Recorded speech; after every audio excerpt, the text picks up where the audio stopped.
Right. I say what I love about God, His grace and His mercy endures to the end. That's right. So it's a blessing, Right. to have make sure that you keep God in what you do. Wait, I'm gonna say this. I love the fact that you guys bring the church in and kill all those misconceptions and all those misunderstandings and all this stuff, and say we're gonna handle it right now. And then you give them a chance to say, okay, I got an opportunity to say something. I don't have the opportunity to try to go behind someone's back and continue to do the same old thing. Not unless I choose to, but at least they brought me to my attention of, hey, we're trying to be unified here. And and they had that opportunity to be a part of the family and do right and and express themselves because they have a voice, they have a mind to share. I know the cliche sharing is caring. So by them being there and sharing and opening up, like you said, then you can see the status. You can see what you got, what you're dealing with, your people, where they're at, in the faith when they're willing to open up and share.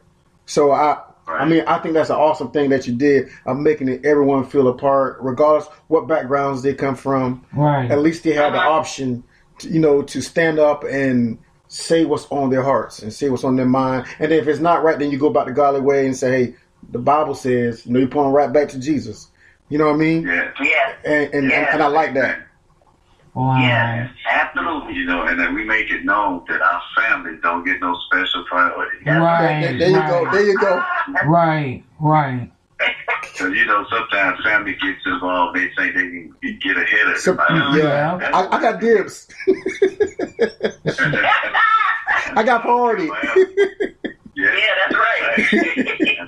We all are one, and we all get treated the same. I don't care if my mama, daddy, nobody gets special preference. Right. You're right. And we let everybody know that hey, it's important for you to realize that nobody is perfect. When the Bible talks about perfection, it's talking about coming to a point of spiritual maturity in your life. There you go. It's not saying that, I'll never make a mistake. We're going to make mistakes, and we're going to make them all day, every day, through the day. It's gonna happen. You're going to make mistakes, and so that when we tell the congregation, when you realize that everybody makes mistakes, and there's nobody that is not perfect. Right. And yes, you do have to uphold the standard of holiness and righteousness. Yes, we understand that, but you can't be so heavenly minded that you know earthly good. And you I like that. And you have to accept the fact that everybody has problems, and when we stop putting people on pedestals and realize that everybody has issues. And Pastor Gerald says all the time when he's preaching, he said, we have issues, but guess what? The issue is you. That's right. I like that. That's true. So we tell them, so don't look for, you're going to point the finger at somebody else, but take a look at your life. Where have you come from? Where have you been from? So you have to consider those things when you're looking at somebody else. And what you should do is to help that person move up to where God wants them to be. Right. Not to make them feel like they are ostracized and and so that's not what we're to do. Right. And so that's what we do. We let them know, hey, nobody is perfect. We want to, if everybody was perfect down here and nobody made any errors, guess what? We wouldn't be here because God will already take us up. Right. Before we can get contaminated. That's true. There you go. But everybody makes mistakes, and we do all have to get to that point of spiritual growth and spiritual maturity in our life, and that's what perfection talks about, not the fact that we don't make mistakes. Right.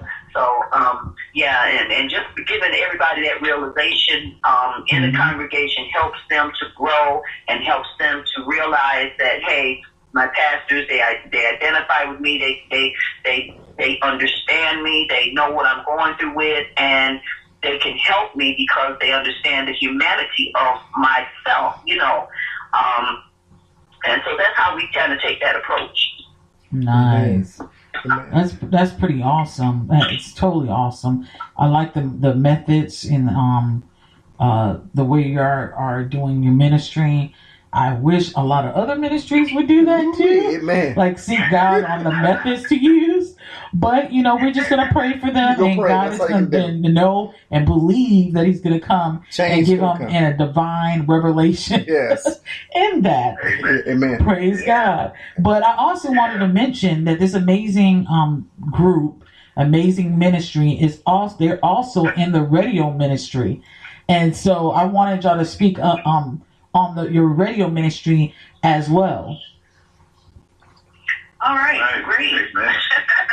Well, we started Give God the Glory broadcast. We started that in 1998, was it? Wow. Man. Yeah, we actually started it in 98, and we were actually on terrestrial radio at the time, and the show was basically, it was a talk show, and we had guests and evangelists come on and, share the scriptures, and then we would have prayer with people who would call in, and we'd have prayer over the airways with them, and we would have people calling in from Canada and different places. Right. And so that's how we started off, and then we stopped in around about 2009 or 10. We stopped on the hiatus. Yeah, we on a hiatus. Wow. Because we wanted to focus a little bit more on the music and other things that God was giving us to do. Right. So, and we didn't come back on until I believe it was 2000 and, what is it? 3 years ago. Yeah, about 2016, right? Yeah. We came on, and because a friend of ours in the music, Sean Harden, he said, hey, I'm on this radio broadcast. You guys got to check this out. Come on down and come on down to the station. So we went on down to where he was at, and but it was funny how he did it. He sat next to me, and he turned around and looked. He said, Pastor G? I said, yeah, that's me. I said, Sean? He said, yeah. He said, where's Lady C at? I said, she right there. He said, oh, man, he said, that's something about her. She looks so beautiful, you can't tell when she did. I said, yeah. He said, yeah. I guess I got that same old face on it. He said, well, you look good. I said, well, thank you for cleaning that up.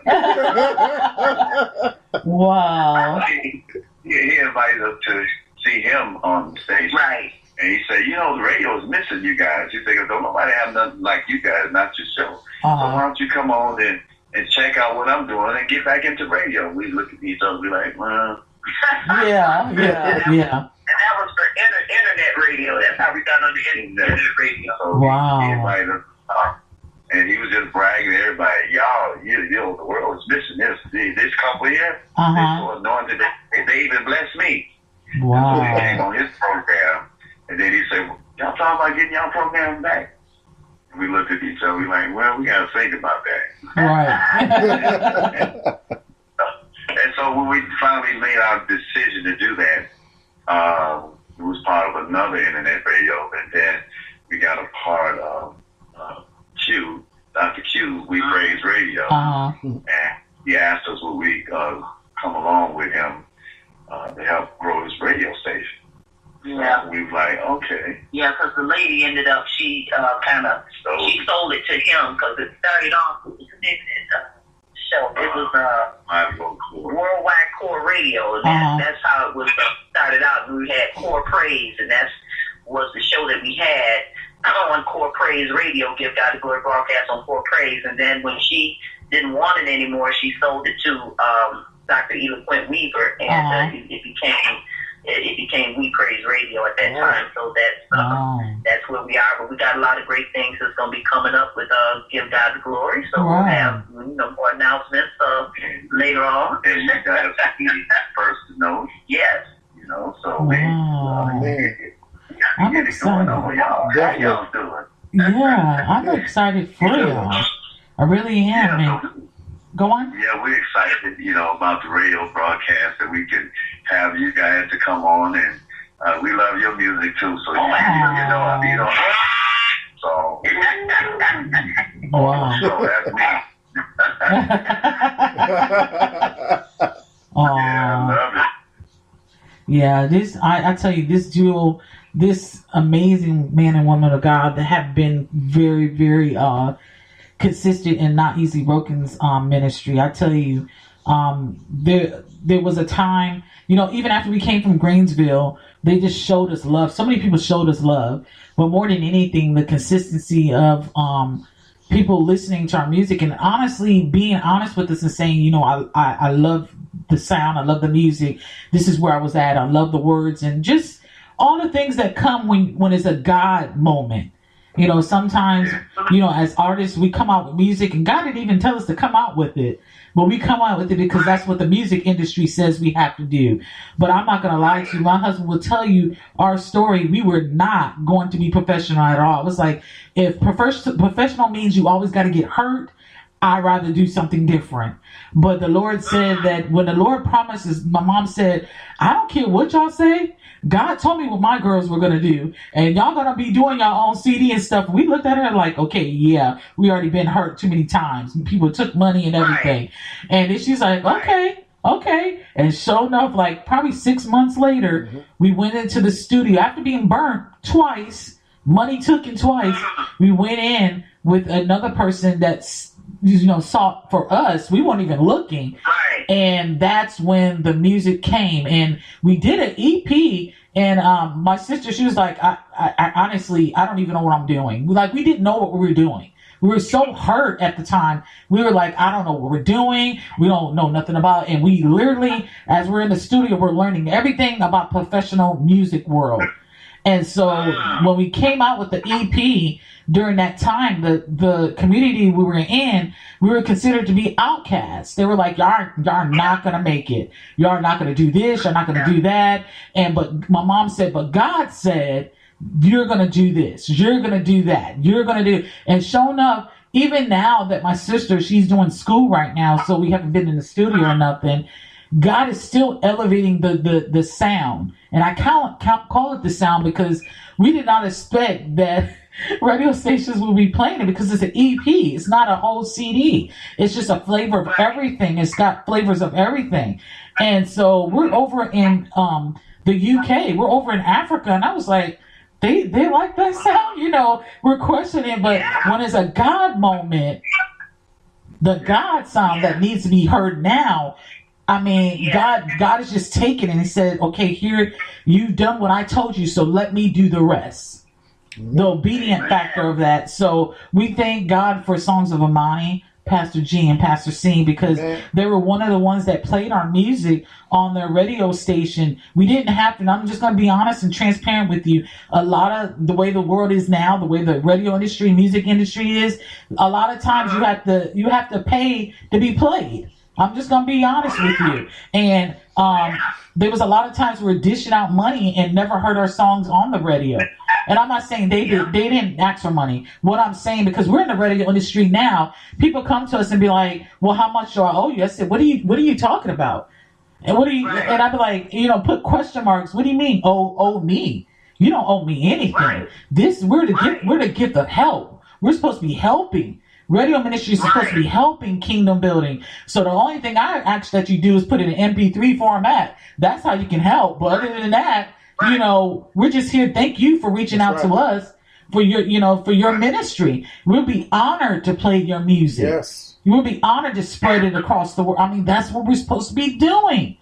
And so Songs of Imani was like a breath of fresh air because they did that. And not only did they did it for us and so many other people. And a lot of times when you're in a ministry of helping and you're literally doing it by the way God is telling you to do it, you get overlooked. You get overlooked. You get, people are like, well, no, don't go to them. They feel like you don't have enough to offer. But I tell you what, they have that and much, much more. They have the wisdom that comes behind it. They have the godly perspective that comes behind it. And like I said, I'm a type of person, I'm a very, very particular person on who I entertain. And you have to be. But I tell you what, when I started talking to some of the artists that, asked me questions, I said, well, no, just go on and sing your music over there. Go on and talk to them. Now, if they did it or not, I have no idea.